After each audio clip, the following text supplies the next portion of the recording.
This audio podcast for the oncologist is brought to you by the Society for Translational Oncology. Histology Matters. Individualizing Treatment in Non-Small Cell Lung Cancer. Joel W. Neal, Massachusetts General Hospital Cancer Center, Boston, Massachusetts, USA.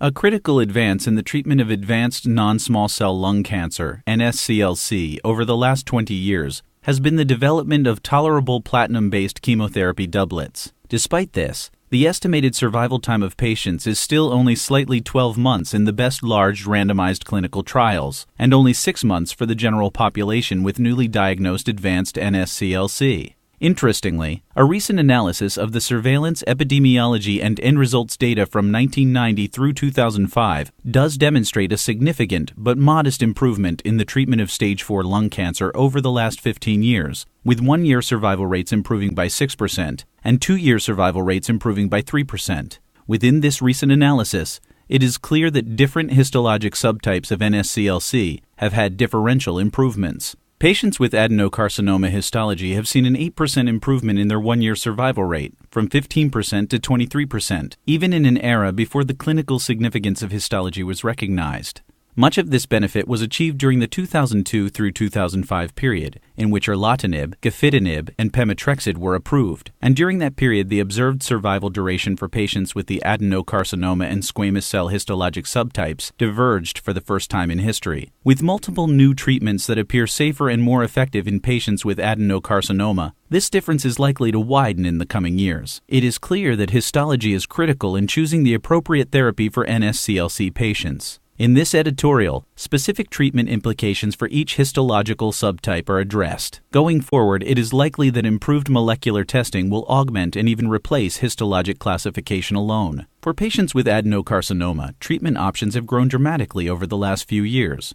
First-line treatment consists of 4 to 6 cycles of a platinum-containing chemotherapy doublet plus bevacizumab for eligible patients. The incorporation of pemetrexed into bevacizumab-containing first-line regimens appears to be safe and effective, and a randomized Phase 3 comparison of the benchmark regimen of carboplatin, paclitaxel, and bevacizumab with carboplatin, pemetrexed, and bevacizumab is ongoing. For patients with adenocarcinoma known to have an epidermal growth factor receptor, EGFR mutation, first-line tyrosine kinase inhibitor therapy should be considered, based on the recent ERESA Pan-Asia study, IPASS, which demonstrated better progression-free survival and quality of life in patients with an EGFR mutation treated with gefitinib as compared with chemotherapy. However, identification of a KRAS mutation in the tumor strongly predicts resistance to this therapy, and it should be avoided in patients with known KRAS mutations.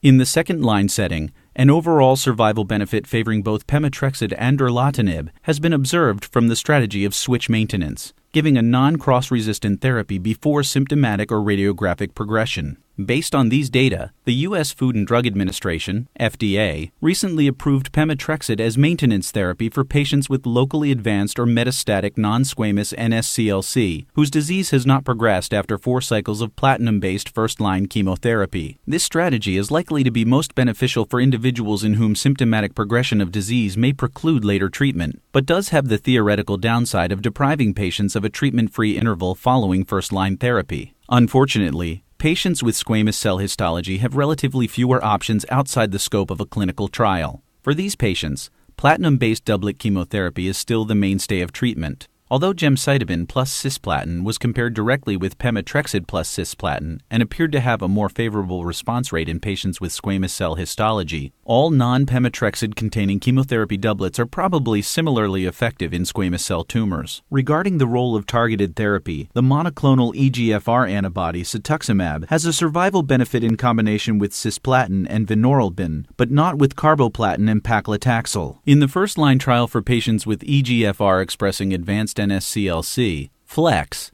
this improvement in survival appeared to be driven in part by a trend toward benefit in the 33% of enrolled patients with squamous tumors. Hazard ratio, HR, 0.80, 95% confidence interval, CI, 0.64 to 1.00, as compared with adenocarcinoma patients, who have a smaller degree of benefit, HR 0.95, 95% CI, 0.77 to 1.15. Therefore, a first-line regimen with cetuximab may be considered for patients with squamous cell histology. Following first-line treatment, the strategy of switch maintenance to erlotinib also appears to retain a progression-free survival benefit even in patients with squamous histology. But whether this is also true of overall survival has not yet been reported. For second-line treatment and beyond, many other chemotherapy agents, except for pemetrexed, appear to have modest and equivalent activity in NSCLC patients regardless of histology. Of these, both erlotinib and docetaxel are FDA approved. The diagnosis of bronchioloalveolar carcinoma, BAC, a less invasive subtype of NSCLC adenocarcinoma characterized by well-differentiated cells growing along pulmonary septa, may also imply a particular treatment strategy.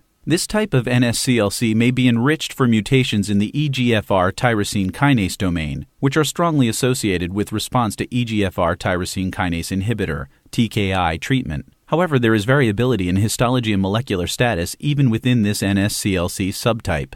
In a series of 111 adenocarcinoma patients from our institution, EGFR mutations were observed in 47% of patients with non-mucinous BACs, but patients with the mucinous form of BAC never had an EGFR mutation, and 6 of 7 actually had a KRAS mutation. These data suggest that patients with non-mucinous BAC have a reasonable chance of responding to empiric EGFR TKI therapy, but that TKI treatment should probably be avoided in patients with mucinous BAC unless the molecular status is known. In summary, an increasing array of therapeutic options is becoming available for patients with advanced NSCLC. As part of the growing effort to individualize therapy, histologic subtype must now be incorporated into treatment decisions. It is essential to obtain an adequate sample of tissue at the time of initial diagnosis for both histologic confirmation and molecular testing, preferably via surgical specimens, core biopsies, or serial fine needle aspiration samples. Adequate tissue availability may be the key to identifying the most appropriate treatment for each patient, improving the chances of finding an effective therapy as early as possible in a patient's treatment. It is likely that the differential histological response to newer therapies actually reflects underlying differences in the molecular characteristics of the tumor. In fact, the lack of highly reproducible interpathologist agreement in the identification of squamous cell histology by H&E slides alone may be improved by hematoxylin immunohistochemical staining for molecular markers such as TTF1, TP63, and others to classify tumors that otherwise do not appear histologically distinct. Eventually, specific molecular testing for perturbations in genes like EGFR, KRAS, ALK, thymidylate synthase, and others will augment and may even supplant the role of histology in predicting responses to particular therapies. This audio podcast for the oncologist is brought to you by the Society for Translational Oncology.